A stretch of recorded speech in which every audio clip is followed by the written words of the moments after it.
So I'd like to say thank you to John Paul and Paul James at the Welsh Government for inviting us to deliver this webinar for you today on the customs declarations. So from January 2021, there will be a number of changes that will affect businesses. So on the 1st of January, the UK will gain its political and economic independence from the EU. With this, there brings new trade agreement opportunities, which there are many being talked about at the moment. But also, what does it mean for the businesses directly in January? Well, the new customs declarations for importing and exporting will come into play on the 1st of January, which will increase the amount of paperwork that is needed to move the goods in and out of the EU as well as the rest of the world. So I'd like to introduce you to Henry, who's one of our customs intermediaries that will talk you through the customs declarations and how this will affect businesses going forward. Over to you, Henry.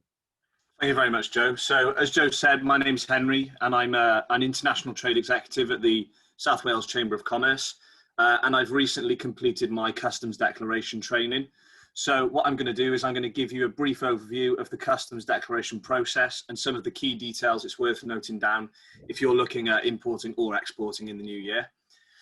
So as you can see on the screen, the first thing I'm going to talk you through is the EORI number. So just to quickly go back a slide, please, Jo. From the 1st of January 2021, you're going to need an EORI number to move goods between the UK and the EU. So the EORI number is an Economic Operators Registration and Identification number, and this is a unique number for having one common type of identification across the EU. And this is the unique number that we would expect to see on all customs declarations. And it's imperative that you have this if you're looking to trade internationally. It's also important to note that all UK EORI numbers start with the letters GB, and then they're subsequently followed by a 12-digit number. You'll need to apply to obtain an EORI number, and you can do this quite easily at the Gov website. So if we can have the next slide, please, Jo. I'm just going to talk you through the customs declarations process. So the customs declarations, or also known as a customs entry, or a C88 form, or an SAD form, which stands for a single administrative document, is the method in which you fill out the documentation for importing or exporting. This is primarily done through the chief system. And this is where it records the declaration of the customs of goods by land, air or sea. And it's important to note also, this is due to be replaced by the customs declaration services. Currently, the CDS will be used from goods going to and from Northern Ireland, and chief will be used for EU as it stands, but this is likely to be subject to change. It's important to note there's a few requirements that you need to bear in mind if you're looking to complete a customs entry process. And these are things that you need to establish before commencing the process in order to provide your customs broker, or if you're doing it yourself, have ready in order to complete a successful declaration. The first thing would be a CPC code, also known as a customs procedure code. And this identifies the way in which the goods are entering or leaving the UK, and this could be this varies if it's a temporary export or a permanent export, or it's an export for repair or anything of that nature. This is where this can be found in that code. The tariff classification, which dictates any duties or restrictions that apply, and this is crucial to establish prior to exporting, as it's very specific to the goods. It's also important to establish the goods value, as this influences how much you pay to HMRC. The origin of the goods is important also, because this can dictate whether or not you're eligible for any preference. And then lastly, control information. So for things like licenses, this would be namely for products such as alcohol or pharmaceuticals or any animal products, etc. you'll need particular special licenses in order to move these goods. Clear identification of each of these requirements is key to being able to best facilitate the movement of these goods, as it's a very complicated process, and any inaccuracies of this is likely to cause delays. And establishing these HS codes and the commodity codes will subsequently establish your VAT and duty charges, and they're all inextricably linked, as the correct tariff dictates the duty and VAT that needs to be repaid. And it's important to note also, this is the responsibility of the trader. Whilst we can advise in our position as intermediaries, we cannot dictate the information for you. If we can move on to the next slide, please, Joe. I'm just going to run through the import process, how it will work, and any timescales, and just a brief outline of how the import process takes place, as it is the most complex.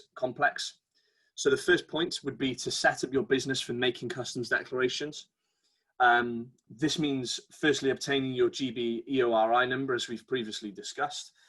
This also means gaining access to the chief system, and this can be through your own use or through contacting a customs intermediary. And also, as we've established, for some goods, namely plant or animal products, chemicals, etc., you'll need to register your import goods with restrictions and establish your licenses.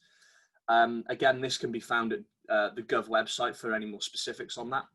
And it's also important to note that it's extremely important if you fall into this category, because there's a chance that you'll need your goods to be inspected if you fall into one of these unique categories. And this will also need to be done before the goods are allowed through the UK border. Step 2 would be to set up a deferment account. If you import regularly, it would be in your best interest to set up an account like this. And for those of you who aren't familiar with this type of account, it allows you to make one payment of customs duties per month instead of a payment per individual shipment. And this ultimately simplifies the customs procedure massively. So it would be certainly worth looking into doing so. Step 3 would be to submit your declaration. And as we've established, this will either be completing your customs entry yourself or providing your customs intermediary with all the relevant information. This information in question would be things like your invoices, your commodity codes, the value of your goods, and any shipping information. All of this information will be crucial to setting up and completing your customs entry. Step 4 will be to pay the VAT and the duty. HMRC will tell you how much to pay after you submit your declaration. You and or your customs agent will also need to know what duties to pay in order to correctly fill out your customs declaration, as the system won't accept one that's done incorrectly. And as always, this information will be contained within your commodity codes, where you can specify how much duty will need to be paid based on the country in question. And step 5, whilst it seems obvious, is to receive the goods. It's important to note that the goods could be held up at the border if you've not paid the right amount of VAT or duty, if you don't have correct licensing, if they didn't pass inspection for whatever reason, or quite simply that the port is extremely busy. This is something that we have foreseen, that the ports are going to be extremely busy. And it's important to note also, for these reasons, you must not only be meticulous, but well prepared. A last minute import is a recipe for disaster, and you'll ultimately shoot yourself in the foot if you've not prepared correctly to receive your goods. And as with much of this information, further info can be found at the Gov website, and there's useful links on there that you'll need to obtain any personal customs information. If we could just move to the next slide, please, Joe. I'll quickly run over the VAT and duties changes and what it's important to know. First things first, it's important to establish your CPC codes and commodity codes, as this will ultimately dictate the VAT and duty that you'll need to pay or not pay on the goods. The export is a lot simpler, as you're able to charge VAT at 0%. However, the imports, you'll need to pay customs duties and VAT on all imports. And then the amount will vary with preference and goods. It's also essential to know the value of your goods that you're moving, as this will also influence how much you pay to HMRC. And import preference is a lot more complex and works on quite a large spectrum. As we've previously discussed, importing different types of goods from different countries presents different types of duty. And again, this information is found in the HS code and will also be included in your declaration. And then to summarize, if we can move to the last slide, please, Joe. Should you use a customs agent or should you go it alone?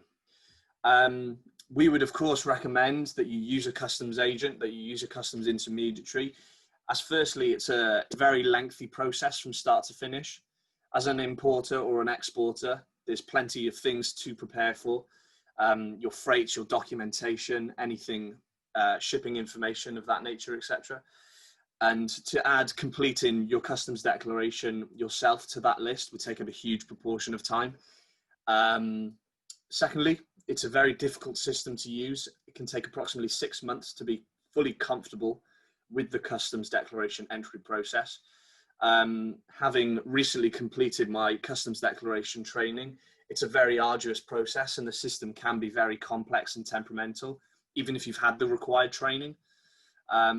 So the system can be very disruptive to your timeline and can be hugely frustrating. Thirdly, any mistakes can cause huge delays. It's important to be familiar with your customs tariff, because if the customs entry contains any incorrect information or hasn't been done on time, the goods could be held up at the ports for considerable amounts of time. And this, coupled with the fact that the ports are going to be extremely busy anyway, makes the need for accurately processed documentation paramount.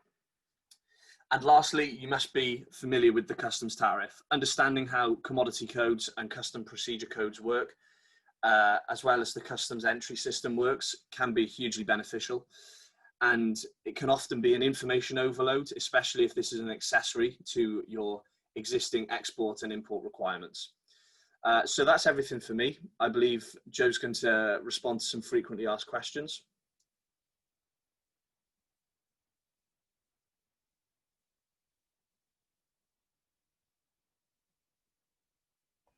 Thank you, Henry. Sorry,